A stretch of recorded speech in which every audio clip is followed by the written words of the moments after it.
이데일리온 라이브 시간으로 이어가 보겠습니다. 오늘도 역시나 이데일리온 파트너와 함께 시장에서 중요한 이슈와 함께 종목군들에 대한 이야기 나눠보겠습니다. 방송이 진행이 되는 동안 시장에 대한 궁금증 저희 채팅창에 남겨주시면요. 파트너님과 함께 그 해답을 모색하는 시간까지 이어지도록 할 테니까요. 여러분들의 궁금증 편안하게 남겨주시기 바랍니다. 오늘 함께하는 파트너와 인사 먼저 나눠보겠습니다. 이데일리온의 김태훈 파트너와 함께합니다. 안녕하세요. 안녕하세요. 네, 반갑습니다. 우선 시장 이야기부터 나눠볼 텐데 미증시가 3대 지수 일제히 상승으로 마감했는데 좀 불안한 느낌이 있었고요. 우리 시장 역시나 하락으로 출발했는데 양지수가 좀 엇갈린 모습이 현재 구간 나타나고 있습니다. 지금 전반적인 시장 상황 좀 어떻게 보시는지 미증시부터 짚어볼까요? 네, 지난번부터 말씀드렸지만 이 미국은 트럼프의 이 변덕스러운 관세 정책 때문에 여러 가지로 많이 힘듭니다. 특히나 이제 이 캐나다나 멕시코 같은 바로 가장 친한 우방인데도 불구하고 이 멕시코와 캐나다에 대해서 관세를 부과하겠다고 하고 또 다음 날은 또 이 정상들과 통화를 하고 나서 바로 또 이 관세 부과를 한 달 유예한다고 하고 이런 식으로 되다 보니 시장이 이 변덕에 좀 지쳐가는 것이죠. 하루 급등하고 하루 급락하는데 이런 식이면 그냥 아예 한쪽 방향으로 잡는 게 시장 투자자들에게도 자기 포지션을 잡는 데 훨씬 더 편할 겁니다. 이 트럼프의 이런 변덕스러운 관세 정책 때문에 전반적으로 어려움을 겪고 있고요. 특히나 이제 트럼프가 이제 캐나다의 트리도 총리하고 전화 통화를 하면서 한 50분간 통화를 했다는데 여기에 이 정상 간에 이게 있지 않은 평소에 보기 어려운 욕설까지도 오갔다는 것으로 해서 향후에 이런 미국과 캐나다 또 미국과 멕시코 간의 이러한 통상 마찰이 전 세계적으로 또 확장될 수도 있다는 또 불안감이 있습니다. 왜냐하면 대서양 건너 EU에 대해서도 트럼프가 또 문제를 제기했고 이제 이게 어느 이 태평양을 넘어서 중국으로 이제 향하고 있는데 여기에 또 덤으로 우리나라까지 또 걸고 넘어질 수도 있기 때문에 우리나라도 무역을 많이 하고 있고 미국에 대해서 매년 한 500억 달러 정도의 무역 수지 흑자를 보고 있기 때문에 긴장을 할 수밖에 없습니다. 자, 그리고 제롬 파월 연준 의장이 그래도 이 중앙은행장으로서의 역할을 제대로 해주고 있는데요. 미국이 인플레이션에 대한 인플레이션 파이터로서의 FRB의 이러한 정책들이 결국은 최근 들어서는 금리 인하 쪽으로 방향을 잡아가다가 다시 이 트럼프의 이런 관세 정책이나 트럼프의 바뀐 정책에 의해서 일단은 멈춘 상태입니다. 멈춘 상태에서 미국 경제가 그래도 견조하게 유지되고 있고 특히 고용 문제가 이 공무원 사회에 대해서 이 부분은 좀 약간 설명을 드릴 게 있는데 트럼프 일기 정부 때 뭐랄까요 이제 대규모 연방 적자가 발생하면서 연방 정부가 그때 셧다운이 된 적이 있는데요. 그 이후로 트럼프가 굉장히 이제 레임덕으로 바로 빠져들었습니다. 그때 말을 안 들었던 연방 정부의 공무원들에 대해서 감정이 있었는데 이번에 다시 2기 정부가 들어서자마자 곧바로 이 일론 머스크를 통해서 정부 효율부라는 부처를 새로 만들면서 대규모로 공무원들을 해고하고 있죠. 그런데 이런 해고가 문제는 이 미국의 항공교통 안전을 책임지는 부서에 있는 공무원들마저도 대규모로 해고하는 이런 꼭 필요한 인력마저도 잘라버리는 상황이 발생하고 있기 때문에 미국 정부 자체가 제대로 운영되기 어렵지 않았나라는 우려까지도 발생하고 있습니다. 그리고 또 한편으로 이제 미국 애플이 향후 4년간 5천억 달러를 미국에다 투자하겠다고 발표를 했는데요. 이거는 이제 미국에서 이 애플이 생산은 중국에서 하고 돈은 미국에서 벌어간다는 비난 때문에 이런 일자리를 다시 미국으로 되돌리는 그런 작업을 하겠다고 한 것입니다. 그런데 이번에 잘 보시면 4년 동안 5천억 달러를 투자하겠다는 건데요. 이거는 얼마 전에 이제 이제 트럼프 2기 정부가 시작하자마자 스타게이트라고 해서 5천억 달러를 오픈 AI와 오라클, 그다음에 소프트뱅크가 투자하겠다고 했던 것과 같은 액수를 말합니다. 이거를 애플이라는 단일 회사가 하겠다고 그러는 건데요. 그만큼 애플의 규모가 있고 또 애플이 제대로만 투자하면 이 정도를 미국에 돈을 유동성을 공급해 줄 수 있는 능력이 되는 회사이기 때문입니다. 물론 이 약속이 제대로 지켜질지는 두고 봐야겠죠. 그리고 브로드컴이 실적 발표를 했습니다. 반도체 쪽 분야에 대해서 반도체주들의 주가 급등을, 그러니까 반등을 가져왔는데요. 그 나름대로 이제 실적을 기업들이 미국의 이제 빅테크 업체들이 발표하면서 근근히 시장을 좀 견인해주고 있는 모습입니다. 이러한 혼란된 양상에서 도이치방크가 달러에 대해서 기축통화로서의 위상, 즉 안전자산으로서의 위상이 흔들릴 수 있다라고 경고를 했습니다. 이거는 트럼프 정책에 의해서 달러의 위상이 예전 같지 않다는 것을 의미하고 있는 것이죠.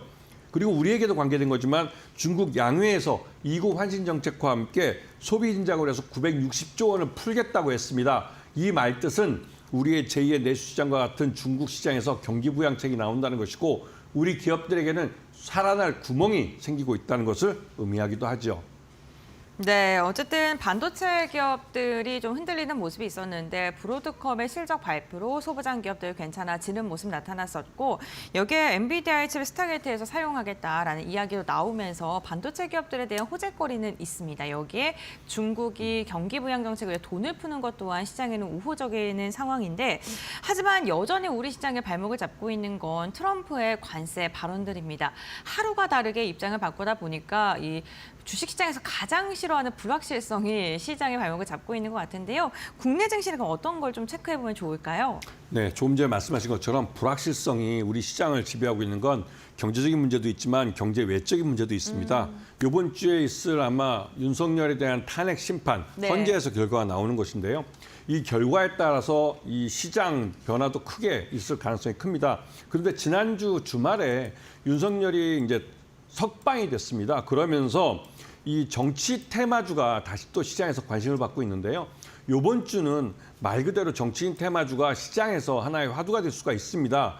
이 결과가 어떻게 나오든 간에 시장에서는 이 투자자들의 이제 학습 효과가 되어 있기 때문에 어느 한쪽 방향으로 쏠릴 수가 있는 것이죠. 그런데 정치인 테마주는 여러분 잘 아시다시피 어떤 테마주 바람을 타는 거기 때문에 여러분들이 너무 한쪽으로 올해 장기 투자를 한다는 생각으로 접근하시면 큰 오산일 것 같고요.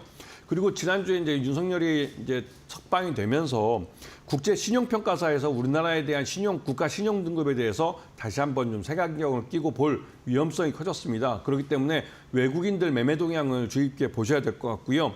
그리고 우리 시장에서는 이 농심과 CJ제일제당 같은 식품회사들이 이 가격을 인상하기 시작했습니다. 근데 여기에 대해서 농림수산식품부가 이런 할당 관세나 또 이런 비용에 대한 부담 이런 것들을 해주면서 지원을 해주겠다고 했지만 그러니까 대표자들을 모은 이 장관의 회의가 끝나자마자 바로 다음날 그 가격 인상을 해버렸죠. 이 농심 같은 경우는 신라면과 새우깡, 우리가 가장 많이 애용하는 가장 인기 있는 라면과 라면 시장 1위 제품과 또 과자 시장 1위 시장을 차지하는 이 제품의 가격을 바로 올려버렸습니다. 그래서 이제 신라면은 그 1,000원, 950원에서 1,000원이 됐고요. 새우깡은 1,500원이 된 걸로 알려져 있습니다. 그리고 CJ제일제당은 이 대형마트에 납품하는 것들의 가격을 올렸는데 이게 비비고 만두 전 세계적으로 잘 나가고 있습니다. 그리고 뭐 스팸 오리지널 클래식이라는 건데 이것도 가격을 인상했습니다. 그러면서 대형마트는 이번 달부터 가격 인상하고 그다음에 편의점에 납품하는 제품들은 4월 달부터 인상을 예정하고 있단 말입니다. 그런데 이런 식품주들의 이제 판매 가격의 상승은 인플레이션을 자극하는 요인이 되기 때문에 우리 국민 경제 전반에 걸쳐서 어려움을 가져올 것 같고요. 그리고 조선, 철강 이 두 산업 사이트가 서로 이번에 후판 협상 때문에 많이 싸우는데요. 일단은 정부가 이 철강사도 손을 들어줬습니다. 그래서 중국산 그 값싼 후판에 대해서 이 덤핑 이제 판정을 했고 이에 따라서 조선사들은 이 철강사들과의 협상력이 좀 떨어지게 됐는데요. 그러면서 이제 철강회사들이 우리나라에선 포스코나 또 현대해천이나 이런 회사들이 미국에 이런 트럼프의 그 관세를 부과한다는 25% 관세를 부과한다는 그런 소식에도 불구하고 지난 몇 주간 주가가 거의 40% 이상 올랐습니다. 이런 오른 이유가 바로 여기에 있었던 것이죠. 그리고 중국이 한알령 해제를 지금 가시적으로 준비하고 있고 여기에 대해서 여러 가지 소식들이 나오고 있는데요. 봉준호 감독의 신작 미키 17이 그러니까 미키 세븐틴이라고 하는데 아직 못 봤습니다. 근데 이게 이제 중국에도 바로 개봉을 한다고 합니다. 그러면서 우리나라 한국역 어떻게 보면 한국역이라고 할 수 없죠. 헐리우드 자본으로 만들어진 거지만 한국 감독이 만들고 한국의 스텝진들이 여기에 제작 스텝으로 참여했습니다. 그런 영화가 중국에서 정식으로 개봉을 하게 되는 것이죠. 이러면서 이런 한알령 해제에 대한 이런 뭔가 신호들이 나타나고 있는 것이고요. 그리고 또 한 가지 국내적으로 문제가 있는 건 MBK 파트너스가 인수한 홈플러스입니다. 홈플러스가 이게 선제적으로 법정 관리를 신청하면서 기업 회생에 들어갔지만 여기에 대해서 식품회사들이 이제 납품을 안 하겠다 뭐 이런 식으로 왈가왈부하면서 주말 사이에 문제가 많았는데 일단은 법원에서 허락을 받고 이 비용, 기존에 납품했던 것에 대해서 비용을 지불해 줬습니다. 그러면서 다시 납품이 재개된다고 하는데요. 이 홈플러스 문제는 대형마트 2위 시장을 갖고 있는 회사이기 때문에 더더욱 국내 내수출 시장에서 문제를 갖고 있기 때문에 이런 부분을 잘 보셔야 될 것 같고 지금 시장에서는 이런 불확실성이 크기 때문에 누울 자리를 잘 보고 다리를 뻗으셔야 될 그런 위험이 있는 시기란 걸 기억하셔야 됩니다. 네, 알겠습니다. 시장의 불확실성이 아직은 많기 때문에 조금 조심하게, 조금 더 신중하게 시장 접근을 해야 된다라고 이야기해 주셨는데 그렇다면 오늘 김태훈 파트너가 선정한 오늘의 섹터 어떤 게 있는지 지금부터 하나하나씩 알아보도록 하겠습니다. 먼저 첫 번째 섹터로 선정하신 섹터 어떤 걸까요? 네, 저도 별로 안 좋아하지만 네. 테마주는 굉장히 위험합니다. 이거는 어떠한 그 회사의 기업 실적이나 이런 것으로 오르는 게 아니라 어떤 그 투자자들의 돈의 쏠림, 일명 이제 머니 게임이라고 부르죠. 그런 것처럼 돈이 몰리면서 주가를 밀어 올리는 거기 때문에 네. 이게 단기간에 급등, 아주 크게 급등을 하긴 하지만 또한 반대로 급락을 가져오기도 합니다. 근데 우리나라 이제 특징이기도 한데 좀 투기적인 매매를 많이 하시는 분들이 이러한 장대양봉에 뒤늦게 뛰어든다는 점이죠. 개인 투자자들이 이러한 정치인 테마주에 뒤늦게 뛰어들 경우에는 결국은 이제 빨간 장대양봉의 상투를 잡게 되는 경우가 많습니다. 거기서 주의하셔야 되고 정치인 테마주는 기본적으로 지연, 인연, 학연, 즉 특정 정치인과 그 상장사의 임원들, 고위 임원들이 지연, 인연, 학연에 의해서 어떤 엮이는 그래서 어떤 막연한 기대감, 뭔가 좀 받지 않겠냐, 어떤 혜택을 받지 않겠냐 하는 이런 기대감에 기반을 해서 묻지마 매수가 들어오는 투자자들의 학습 효과가 또 여기에 영향을 미치는 겁니다. 하지만 진짜 중요한 건 예전에 이런 정치인 테마주 중에 장기간, 그 1년 동안 상승했던 섹터가 있었는데 그게 바로 대우나 관련된 4대강 관련된 종목들이었습니다. 그때의 학습 효과로 우리 개인 투자자들이 이러한 그 묻지마 투자를 많이 하시는데요. 일단은 이런 정치인 테마주라고 처음에 지연, 인연, 학연으로 묶이는 것은 그렇게 오래 못 갑니다. 하지만 이런 특정 정치인이 어떤 정책으로서 만들어내는 것, 즉 우리들이 낸 세금이 국가 예산으로 이 정치인에 의해서 투여되는 그런 그 정책적 수혜주, 정책 수혜주가 된다면 여기 쪽에서 수익을 볼 수가 있는 것이죠. 자, 그래서 정치인 테마주로 지금 여러 가지 뭐 이재명 뭐 테마주니 무슨 김문수 테마주니 뭐 다 여러 가지 테마주가 나오는데요. 이런 것과 관련된 것들을 잘 보시면서 뭐 수산 INT, 토비스, 토탈소프트 이런 회사들은 그나마도 정치인 테마주 중에 자기 사업을 갖고 있고 수익을 내는 종목들입니다. 이런 종목들을 중심으로 그래도 한번 관심을 갖고 보시면 이번 주에는 또 뜻하지 않게 좀 꽤 큰 수익을 가져갈 수도 있지 않을까라는 기대감을 미쳐봅니다. 네, 정치 테마주 관련해서 세 종목 언급해 주셨는데요. 결국에는 정책적인 실체가 있는 기업을 중심으로 그 가운데서도 잘 선별해야 된다라고 이야기해 주셨습니다. 두 번째 섹터 이야기 나눠보겠습니다. 에그플레이션 테마주를 선정을 해주셨는데 오늘 뭐 사료 관련된 기업들도 잘 가고요. 어쨌든 그것은 지정학적 리스크이긴 하지만 식품 관련된 기업들이 가격 인상 때문에 지난주에 또 잘 갔습니다. 식품주들에 대한 이야기 나눠볼 텐데요. 농심이 먼저 좀 선제적으로 인상한다고 하네요. 농심도 올리고요. CJ 제일제당도 올리고 우리가 주변에서 대형마트를 갔을 때 쉽게 잡을 수 있는 식품들은 네. 다 올랐습니다. 그러다 보니 이 식품업체들은 기본적으로 우리나라는 독과점입니다. 여러분들이 봤을 때 뭐 대형마트 같은 경우 이마트, 그다음에 롯데마트, 그다음에 이번 문제를 일으키는 홈플러스 이렇게 대형마트들이 차지하고 있고 식품도 역시 마찬가지입니다. 라면 같은 경우는 대표적으로 농심, 그다음에 오뚜기, 그다음에 삼양식품 이런 회사들이 거의 독과점을 하고 있고 우리나라만의 어쩌면 작은 내수시장 때문에 생긴 이런 특수성 때문에 이 독과점 업체들이 이 식품 같은 경우는 거의 뭐 적자가 나오기 어려운 그런 시장을 갖고 있죠. 하지만 이런 회사들이 경기 침체로 인해서 실적이 나빠지면 이렇게 그 가격을 인상함으로 해서 또 그 경기 침체로 해서 소비가 줄어든 것에 대한 부분을 커버를 합니다. 그래서 이 회사들은 그 농심도 그렇고 이런 그 농심, CJ 제일제당, 오리온 같은 회사들은 가격을 올리면 즉각적으로 실적이 바로 반영이 됩니다. 그렇기 때문에 이 농심도 그렇고 CJ 제일제당도 작년에 실적이 별로 안 좋았지만 요번에 가격을 인상함으로 해서 이 회사들은 바로 실적이 눈에 띄게 개선될 겁니다. 벌써 1분기 실적이 기대가 되고 있는데요. 이러한 그 에그플레이션에 대한 종목들은 우리나라뿐만 아니라 해외에서도 지금 설탕 가격 같은 경우는 뭐 단기간으로 세계 식량 가격 지수에서 굉장히 오른 걸 보여주고 있고 이러한 추세가 이어질 거라고 하기 때문에 농심이나 CJ 제장이나 오리온 같은 이런 식품 회사들은 그 영향을 받을 수밖에 없고 여기에 따라서 식품 가격을 인상함으로써 실적도 증가되고 또 실적 외형뿐만 아니라 수익성도 함께 증가하는 것을 볼 수 있을 겁니다. 그렇기 때문에 이 식품주들은 에그플레이션 관련주들은 누울 자리에 있는 종목이라는 걸 볼 수가 있죠. 이런데 두 다리 뻗고 앉아 있어야만 수익을 가져갈 수 있는 겁니다. 네, 알겠습니다. 식품주들 선제적인 가격 인상으로 인해서 마진율 자체가 조금 개선된다면 실적 향상으로 이어질 수 있다라고 이야기를 해주셨고요. 그렇다면 오늘의 공약주는 어떤 종목 선정하셨는지 알아보도록 하겠습니다. 오늘의 공약주 공개해 주시죠. 역시 농심이죠.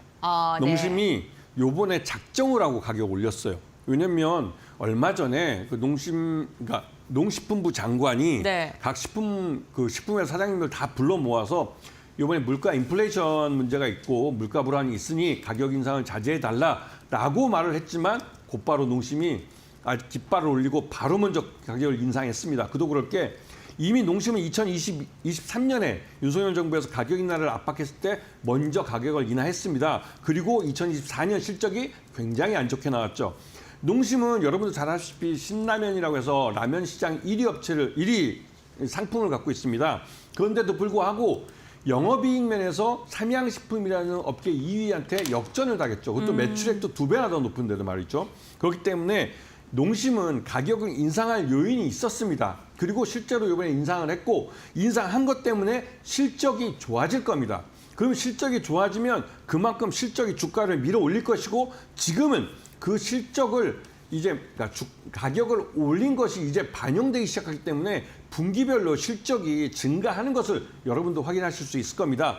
그렇게 확인되는 실적에 의해서 주가는 이미 선반영돼서 올라갈 가능성이 크기 때문에 이 농심을 좀 주의 있게 보셔야 될 것 같고요. 매수세는 39만 원, 목표가는 52만 원을 잡는데 지금 하나증권에서 목표 주가 54만 원 가장 비싼 돈으로 제시한 게 54만 원입니다. 그래서 저는 개인적으로 한 52만 원 정도가 작년 4분기 실적 기준으로 봤을 때 적정하다 보고 있고 이게 이번 1분기에 가격 인상을 반영하기 때문에 이러한 부분 때문에 목표 주가는 더 올라갈 수가 있습니다. 그리고 손절가는 37만 원을 제시해드리겠습니다.